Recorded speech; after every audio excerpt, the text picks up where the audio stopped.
Olá, queridos, graça e paz. Em tempos de crise, ficamos apreensivos e isto é legítimo.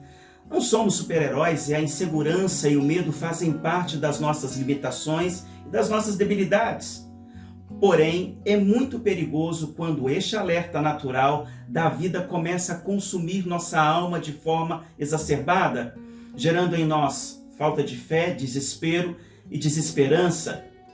Quando lemos 1 Samuel capítulo 17, observamos que Saul estava cabisbaixo. Aquela quarentena de afrontas e blasfêmias vindas de Golias havia afetado o coração do rei e de todo o exército. A Filístia, quando olhava para o semblante de Israel, contabilizava apenas mais uma nação vencida. Saul, porém, via a morte, via a escravidão e a entrega total de sua nação nas mãos dos filisteus. A verdade é que a falta de fé e relacionamento com Deus são perigosos em tempos de dúvida e em tempos de crise. A incredulidade, ela sela o nosso futuro com o pior. A fé teórica não muda o cenário que estamos vivendo. Saul nos mostra que ser religioso não é sinal de ter fé. Ele era religioso e seria destruído naquele dia caso Deus não intervisse levantando a Davi. Em segundo lugar, saber sobre fé não significa ter fé. Não é o suficiente. Vivemos em um mundo onde a informação é líquida e fácil. Temos respostas para tudo e para todos. Achamos que por meio da nossa sabedoria estamos seguros. Saul, além de religioso e rei da nação, era um guerreiro nato. Ele era avançado de idade e tinha experiência de guerra. Ele conhecia estrategicamente seu adversário. Porém, nada disto o ajudou na hora da batalha.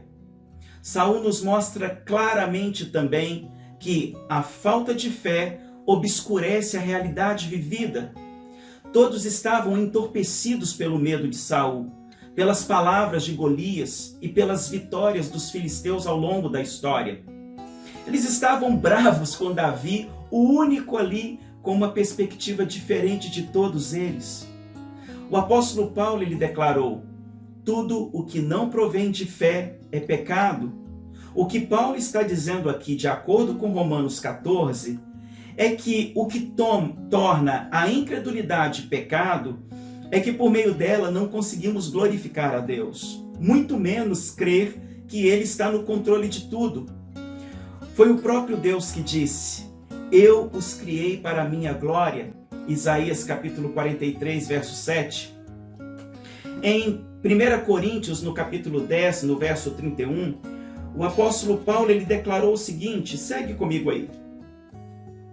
Quer comais, quer bebais ou façais qualquer outra coisa, fazei tudo para a glória de Deus. O apóstolo Paulo ele arremata dizendo: porque dele, por meio dele e para ele são todas as coisas. A ele, pois, a glória eternamente. Amém. Romanos capítulo 11, no verso 36. Irmãos, este momento de quarentena que estamos vivendo tem gerado muitas dúvidas no coração de muita gente.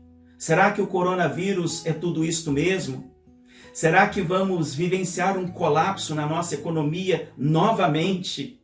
O que fazer? Voltar ao normal ou ficar em casa? Meu Deus, meus recursos estão se findando. Como vou pagar as minhas contas, as contas que chegarão daqui a alguns dias? Será que eu vou morrer de fome ou de doença? Ter dúvida não é pecado. O maior pecado é não ter fé por consequência das circunstâncias. Eu não tenho resposta para nenhuma das perguntas que levantei. Eu não sei como estarei no futuro, não sei se estou isento de me contaminar com o coronavírus, mesmo me cuidando. Eu não sei se no futuro estarei financeiramente seguro. Eu não sei se posso, mediante a vontade de Deus, morrer por consequência desta doença.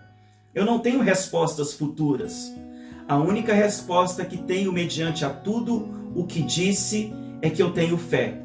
Independente do que me aconteça, eu decidi glorificar a Deus, assim como Davi decidiu pela fé lutar com Golias. Ganhar ou perder não está em voga.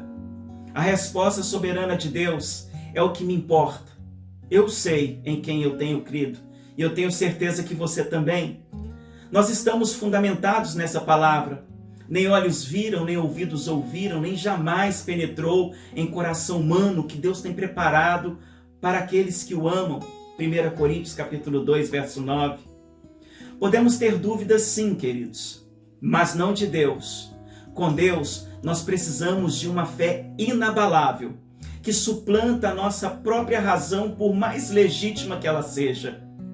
O autor de Hebreus declarou o seguinte, eu acho essa palavra maravilhosa: ora, a fé é o firme fundamento das coisas que se esperam e a prova das coisas que se não veem. Hebreus capítulo 11, verso 1. Que neste tempo de incertezas, onde muitas direções estão sendo colocadas diante da mesa, que possamos aproveitar este tempo para aprendermos que sem fé é impossível agradar a Deus. O que possibilitou Davi a vencer Golias foi a fé e a sua disposição em enfrentar a crise no poder de Deus. Havia mais fé do que coragem envolvida. Ele mesmo disse: tu vens a mim com espada e com lança e com escudo, porém eu venho a ti em nome do Senhor dos Exércitos, o Deus dos Exércitos de Israel, a quem tens afrontado.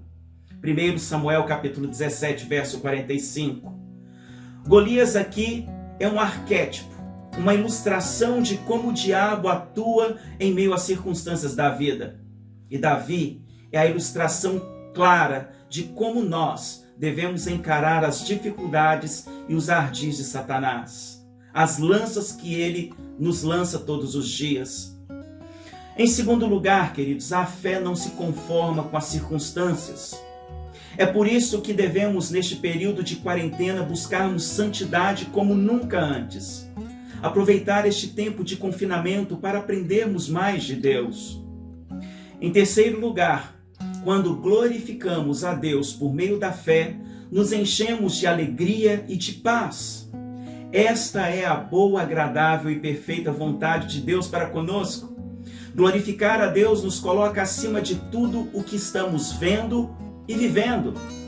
Não que estejamos isentos da aflição, mas mesmo que tenhamos que passar por ela, nós passaremos. O apóstolo João, ele declarou: filhinhos, sois de Deus, e já os tendes vencido, porque maior é o que está em vós do que o que está no mundo. 1 João capítulo 4, verso 4. Assim sendo, com Davi, nós podemos aprender hoje que a fé vai além e ultrapassa o que vemos e vivemos. Em segundo lugar, que glorificar a Deus é honrá-lo através do que falamos, do que agimos, das nossas ações e dos nossos pensamentos. Glorificar a Deus é valorizar suas verdades mais do que as verdades do mundo, as verdades que temos recebido todos os dias. Em quarto lugar, glorificar a Deus é fazê-lo conhecido de todos os povos. Foi isto que Davi demonstrou em 1 Samuel capítulo 17. Que seja isto que possamos demonstrar neste tempo, para que o mundo veja que o Deus que servimos não está de braços cruzados, nem de olhos fechados. Ele se importa, ele é soberano e nada acontece fora do seu propósito para a nossa vida. Que Deus te abençoe ricamente. Seja forte e corajoso. Se inscreva no canal, compartilhe com seus amigos essa mensagem. Um grande abraço e até o próximo.